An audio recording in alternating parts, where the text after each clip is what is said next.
देखिए, आज की वीडियो में हम लोग समझेंगे कि एफआईआर क्या होता है।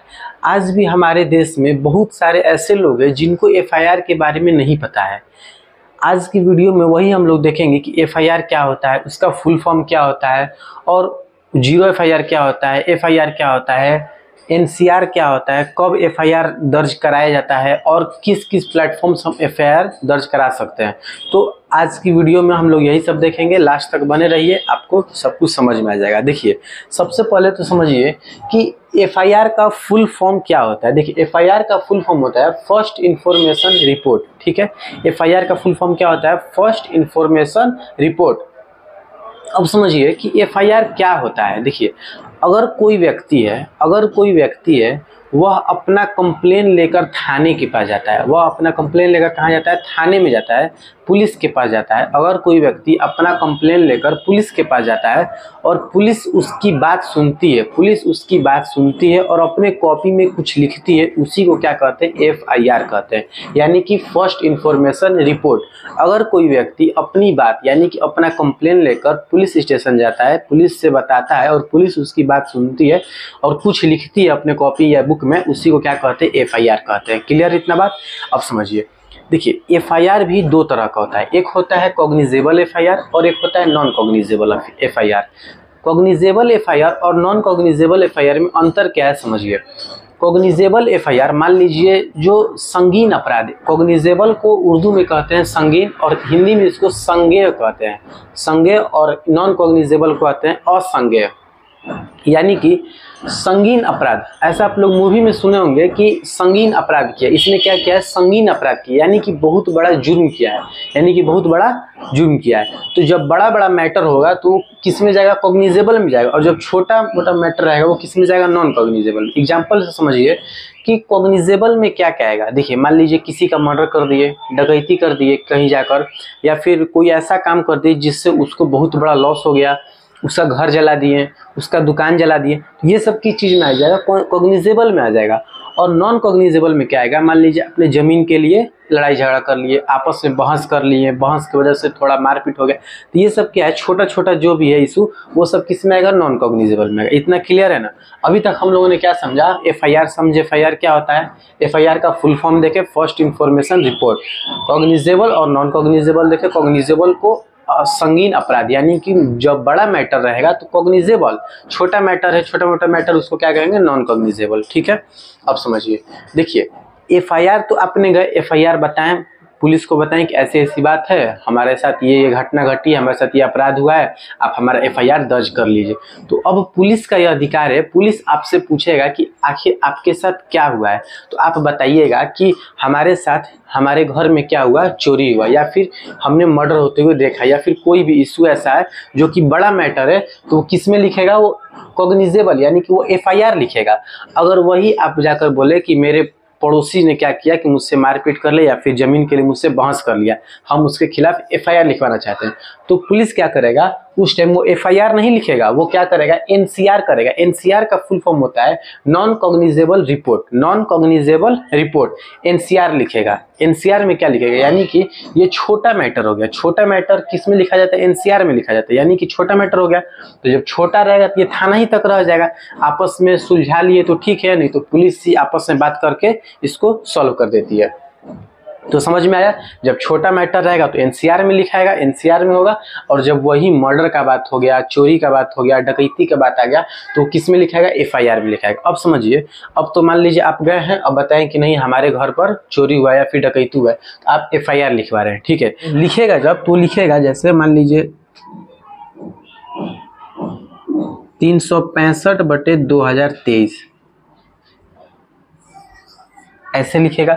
इसका मतलब क्या हुआ समझिए। देखिए, 365वां नंबर है, आप तो पहले व्यक्ति नहीं ना जो कि जाकर एफआईआर लिखवा रहे हैं, आपसे पहले भी कुछ लोग आएंगे उस थाना में, उस क्षेत्र में, तो आप कितने नंबर पर है? आप 365 नंबर पर है। और साल कौन सा चल रहा है? तो साल चल रहा है 2023। साल कौन सा चल रहा है? 2023। और ये क्या है? नंबर। ये क्या है? नंबर। और ये क्या है? ईयर। ठीक है, अब समझिए, ये तो क्लियर हो गया। ऐसे आपका एफआईआर लिख देगा। ठीक है, अब देखिए, अब समझिए एनसीआर में क्या होता है, एनसीआर में क्या होता है, वो डायरेक्ट आपको क्या करेगा, बस आपका नाम गांव पता पूछेगा, कहेगा ठीक है छोटा मैटर है हम इसको यहीं पर सॉल्व कर देंगे, लेकिन एफआईआर लिख लेगा। उसके बाद अब ये क्या करेगा कि अब ये भेज देगा कहाँ, सीआरपीसी यानी कि क्रिमिनल प्रोसीजर कोड में। तो ये कहाँ चला जाएगा, कोर्ट में चला जाएगा। अब समझिए, मान लीजिए अब आप गए एफआईआर लिखवाने, अब वो लिखने से मना कर दिया, पुलिस कह रहा है कि नहीं हम लिखेंगे ही नहीं, बदमाशी कर दिया, तो उस टाइम आप क्या करिएगा, उस टाइम आपका यह अधिकार है कहने का कि सीआरपीसी 156 के तहत 3 के तहत एफआईआर दर्ज करना आपका अनिवार्य है, आपका यह अधिकार है। आप लिख सकते हैं, आप खुद बोल सकते हैं कि सीआरपीसी 156 3 के तहत आप एफआईआर लिख सकते हैं। 3 में इसमें साफ साफ लिखा गया है कि पुलिस को यह अधिकार है कि चाहे कोई भी व्यक्ति हो, कहीं का भी हो, किसी क्षेत्र का भी हो, अगर वो आता है आपके थाने में एफआईआर लिखवाने तो आपको एफआईआर लिखना है। क्लियर है इतना।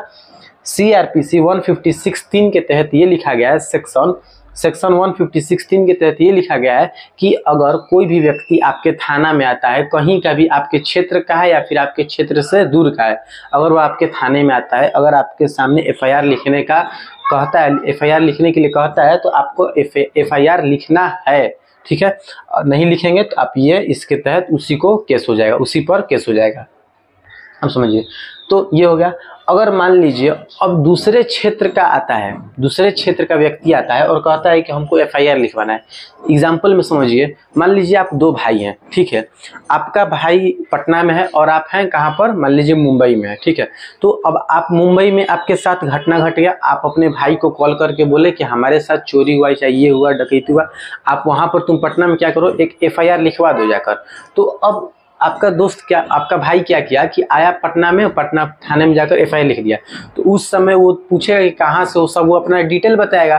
तो जब आप अपना डिटेल बताइएगा तो वो क्या करेगा, अब आप तो उसके क्षेत्र के हैं नहीं, आप तो मुंबई के हैं। अब वो क्या करेगा, अब वो क्या करेगा कि आपको एफआईआर नहीं लिखेगा, आपको एफआईआर नहीं लिखेगा, वो लिखेगा 0 एफआईआर। क्या लिखेगा, 0 एफआईआर, यानी कि ये सब नहीं लिखेगा, ये बस ट्रांसफर कर देगा। जैसे पटना है, पटना से मुंबई भेज देगा।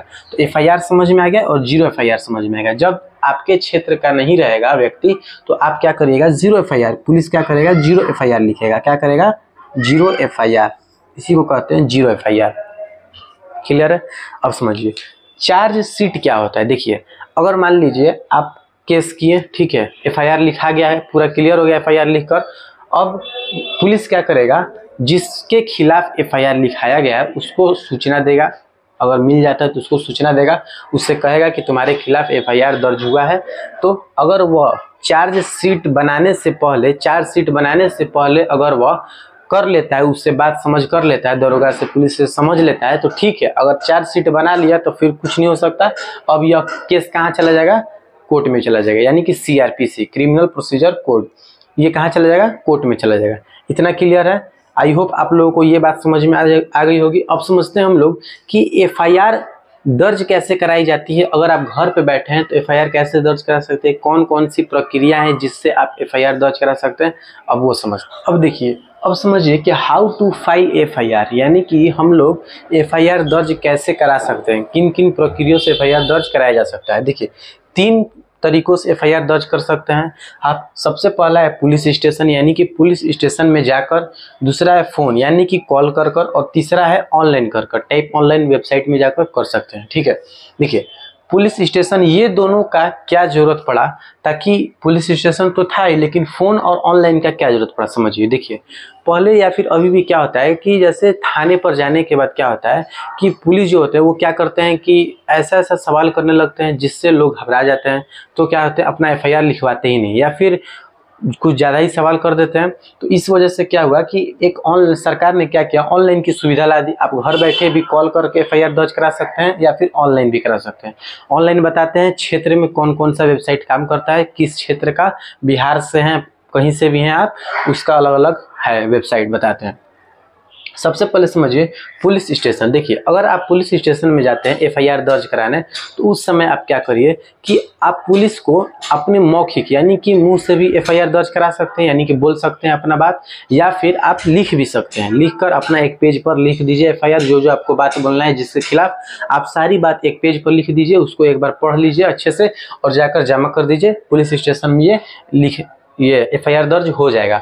अब समझिए कि FIR जब दर्ज हो जाएगा तो पुलिस आपको क्या करता है कि वो FIR जो दर्ज किया है अपने फाइल पर वो आपको एक बार सुनाएगा, उसको ध्यान से सुनिएगा, और लास्ट में आपसे क्या करता है, सिग्नेचर कराता है। लास्ट में आपसे क्या करता है पुलिस लोग, सिग्नेचर कराते हैं।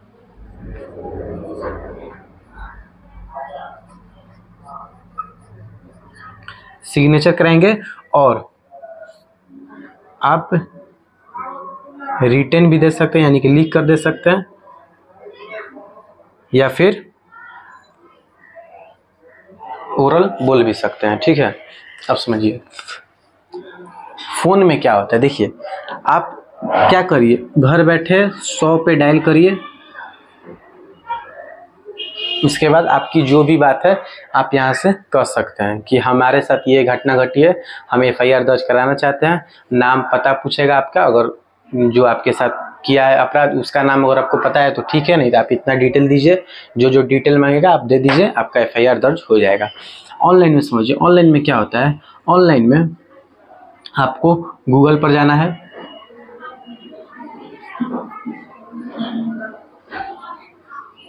वेबसाइट सर्च करना है,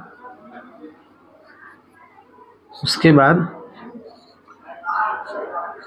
साइन अप करना है, उसके बाद सबमिट करना है।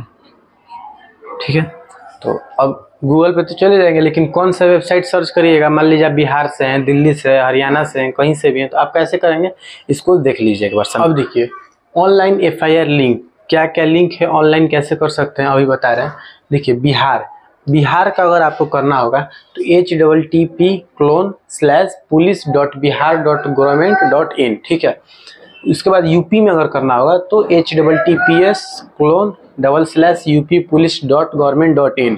उसके बाद वैसे ही MP में है www.mppolice, वैसे ही दिल्ली में है delhipolice.government, हरियाणा में है harianapolice.government। इससे ये हेल्प हुआ कि आप लोग इसको क्या करिए, गूगल में लिंक कर, गूगल में इसको टाइप कर लीजिए। टाइप करने के बाद अगर आपको केस करना है तो आप आसानी से केस कर सकते हैं, यानी कि FIR अपना दर्ज करा सकते हैं। तो बिहार का हो गया, यूपी का हो गया, MP का हो गया, दिल्ली का हो गया और हरियाणा का हो गया, और सब भी बहुत है, लेकिन एक बार में उतना नहीं हो पाता, तो इतना ठीक है। अब देखिए वेबसाइट ओपन होने के बाद क्या करेंगे, मान लीजिए अपने बिहार से, आपको बिहार में है, आपके साथ कोई घटना घट गई, आपने FIR दर्ज करने के लिए ऑनलाइन वेबसाइट पर क्लिक किया या फिर टाइप किया, तो जब वेबसाइट खुल जाएगा तो सर्च या टाइप करने के बाद वेबसाइट खुल गया, उसमें आपको ऑप्शन एक आएगा साइन अप का, आप साइन अप कर लीजिएगा।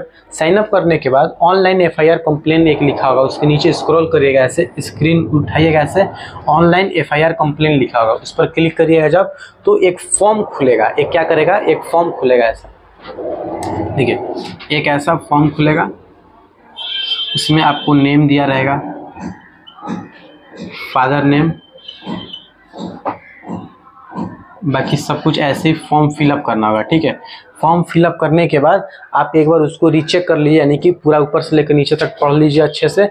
उसके बाद नीचे देखिएगा एक ऐसे सबमिट का ऑप्शन दिया रहेगा,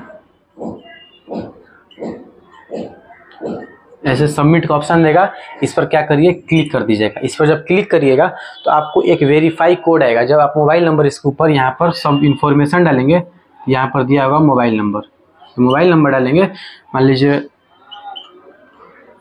मोबाइल नंबर डाल दिए। ठीक है, तो जैसे ही यहाँ पे सबमिट करेगा इस मोबाइल नंबर पे क्या जाएगा, एक कोड जाएगा, और उसके बाद आपको यहाँ पे एक पॉपअप खुलेगा और यहाँ पर एक आपको कोड डालना होगा, मान लीजिए 82683 ऐसा कोड आएगा। डाल दिए, जब कोड डाल देंगे तो उसके बाद क्या होगा, वेरीफाई कोड ले लेगा, अगर गलत डालेंगे तो नहीं लेगा, सही डाल देंगे तो ले लेगा।